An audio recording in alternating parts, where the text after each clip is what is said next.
Hello everyone, this is Mama Shajaz and you're watching me on Masala UAE.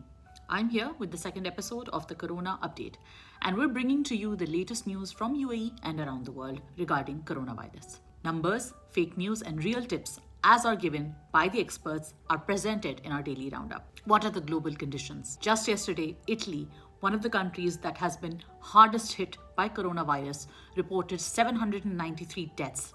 This has marked one of the highest death tolls in the country since the outbreak. The number of cases in the United States of America are also facing a sharp rise. In the United States, there have been about 7,123 new cases in the last 24 hours, and 30% of those are from New York City. The United States has now come right behind Italy as the country with the most number of cases of COVID-19. The rise comes due to the increase in testing. The more people get tested, the better it is for everyone to be safe. According to Worldometer, the state of New York is doing more tests than any other state in the United States. Governor Cuomo said 45,000 tests have been performed in New York State, compared to 23,000 in California, which has twice the population, and 23,000 in Washington state. So the question is, why is testing so important? Testing is important because symptoms of the virus don't show up initially. The World Health Organization has called on countries to test for the virus. The World Economic Forum published a detailed report of the WHO DG, which talked about why testing is incredibly important and crucial for all countries. It says that large-scale testing allows health services to quickly identify who has the disease and arrange for them to receive the care that they need.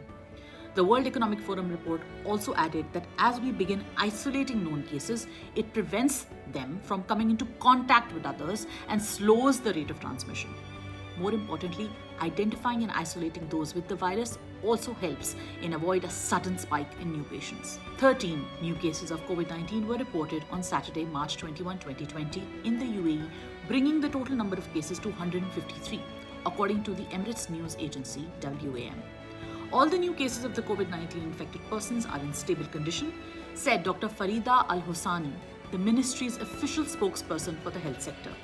Al-Hosani said that the new cases were discovered at an early stage due to effective monitoring methods. All of the newly diagnosed individuals are from various nationalities. She explained that the individuals were identified as having been in contact with the previously diagnosed persons and were quarantined and tested accordingly. Dedicated channels of communications and helplines are made available to respond to the queries of those holding valid residence visas and now who are outside the country. So if you are a UAE resident who is outside of the UAE, a new service called Tawajjudi has been launched. Residents can register through mofaic.gov.ae. The National Emergency Crisis and Disaster Management Authority and the Ministry of Health and Prevention have announced the closure of public and private beaches, parks, swimming pools, movie theaters, and sports halls and lounges for 2 weeks starting from today, that is Sunday, March 22nd.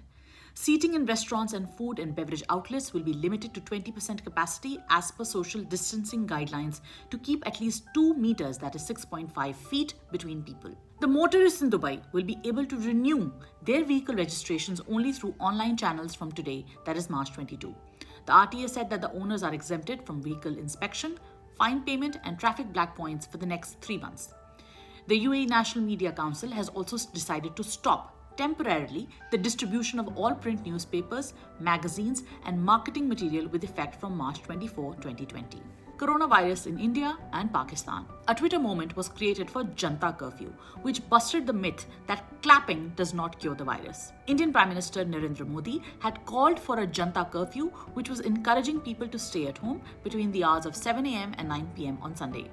During this Janta Curfew at 5 p.m., people were asked to come to their balconies and start clapping or banging thalis together to express gratitude. Post this announcement, some people began circulating the rumor that coronavirus only lives for 12 hours.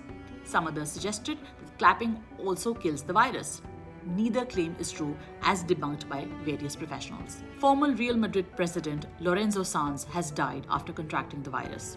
Britney Spears was asking her fans and followers to DM her so that she can help them with anything that they need during the quarantine.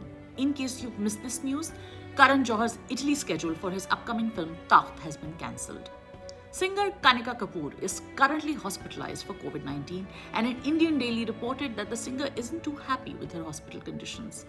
The hospital authorities rubbished the claim, saying that the room facilities are not up to the mark and stated that she is being provided gluten-free diet from the hospital kitchen. She must cooperate as a patient and not throw tantrums of a star, the authorities said. Pakistani singer Shahzad Roy also tweeted that he was at a high-level meeting in Pakistan and stated that strict measures will be taken soon. Mahira Khan was also seen encouraging people to stay at home, wash their hands and be careful of their hygiene. Thank you so much for watching today's update. Stay tuned for more updates tomorrow.